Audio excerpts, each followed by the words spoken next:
Hello friends, welcome to my channel daily current affairs. ఈరోజు మనం 10th February current affairs చూసుకుందాం. So let's get started. So 10th February national deworming day 2015 నుంచి జరుపుకుంటున్నాం. So 10th February world pulses day 2016. So India కనుక చూసుకున్నట్టయితే 25% of the whole pulses India produce చేస్తుంది. So ఏ states highest అంటే మనకి Madhya Pradesh first, Maharashtra third, Rajasthan. Henley passport index 2025 release చేసింది. So మనకి ఫస్ట్ అయితే Singapore. So world's strongest పాస్పోర్ట్గా Singapore నిలిచింది. ఇండియా ర్యాంక్స్ కనుక చూసుకున్నట్టయితే 80. సో మనకి ఇండియా ర్యాంక్స్ 80 కదా. సో ఈ 80 ర్యాంక్ని ఏ కంట్రీస్తో షేర్ చేసుకుంటుంది అంటే Algeria, equatorial Guinea, Tajikistan. So ఈ 3 కంట్రీస్ కూడా ఇండియా ప్లేసే ఉంది అనమాట. సో 80. సో వేవ్ సమిట్ అనేది 2025 ముంబై హోస్ట్ చేస్తుంది. సో మే 1 నుంచి 4 వరకు జరగబోతుంది. సో వేవ్స్ అంటే ఏంటి అంటే world's audio visual entertainment summit. So Rajnath Singh to inaugurate India pavilion at aero India 2025 on February 10 to 14. So 15th edition of aero India జరగబోతుంది. ఎక్కడ అంటే బెంగళూరు ఎలకోనాలో. ఎప్పటి నుంచి అంటే ఫిబ్రవరి 10 to 14. సో దీన్ని ఎవరు ఇనాగరేట్ చేస్తారు? డిఫెన్స్ మినిస్టర్ అయిన రాజ్నాథ్ సింగ్ గారు. సో ఇదేంటి అంటే దీనికి ఉన్న speciality Asia's largest air show అనమాట. సో దీని యొక్క థీమ్ కనుక చూసుకున్నట్టయితే the runway to billion opportunities అని గుర్తుపెట్టుకుంది. Assam's to holds world's largest Jhumoor dance festival. So February 25 to 26 అనమాట. సో జూమూర్ డ్యాన్స్ ఫెస్టివల్ ఎవరు హోస్ట్ చేస్తున్నారు? అస్సాం.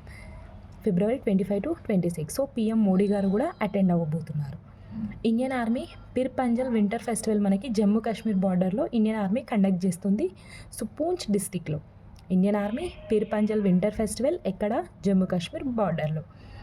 ఇండియా వర్సెస్ ఇంగ్లాండ్ మ్యాచ్లో so Chakravarthy becomes second oldest Indian to make ODI debut. So Chakravarthy second oldest Indian ODI debut. So first person ఎవరో comment చేయండి. International film festival రొటెడామ్లో జరుగుతుంది. So ఒక Tamil film bad girl అనే Tamil film ఏంటి అంటే నెట్ ప్యాక్ అవార్డ్ అనేది విన్ అయింది. సో నెట్ ప్యాక్ అంటే ఏంటో చూద్దాం. So network for promotion of Asian cinema అనమాట. So network for promotion of Asian cinema.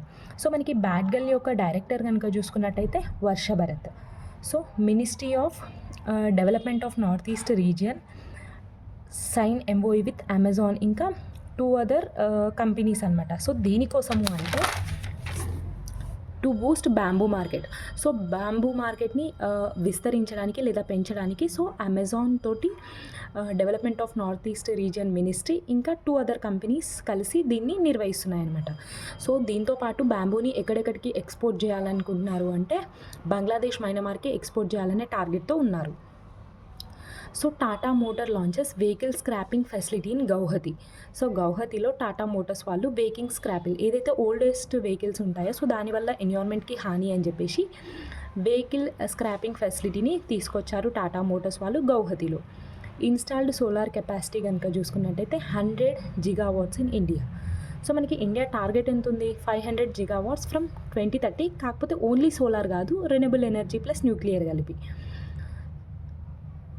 మన ఇండియన్స్ అదర్ కంట్రీస్ జైళ్ళలో ఎంతమంది ఉన్నారు అంటే 10,152 మెంబర్స్ ఉన్నారు. సో హైయెస్ట్ మనకి సౌదీ అరేబియాలోనే మన వాళ్ళు జైళ్ళల్లో ఉన్నారు. సో ఇది ఎక్కడి నుంచి చెప్పారు అంటే లోక్సభలో సెంట్రల్ వాళ్ళు చెప్పారు. So north India's first green hydrogen plant మనకి ఎక్కడ ఎస్టాబ్లిష్ చేస్తున్నారు అంటే హిమాచల్ ప్రదేశ్లో. సో దీని యొక్క సామర్థ్యం కనుక చూసుకున్నట్టయితే 1 MW ప్రొడక్షన్ చేస్తుంది.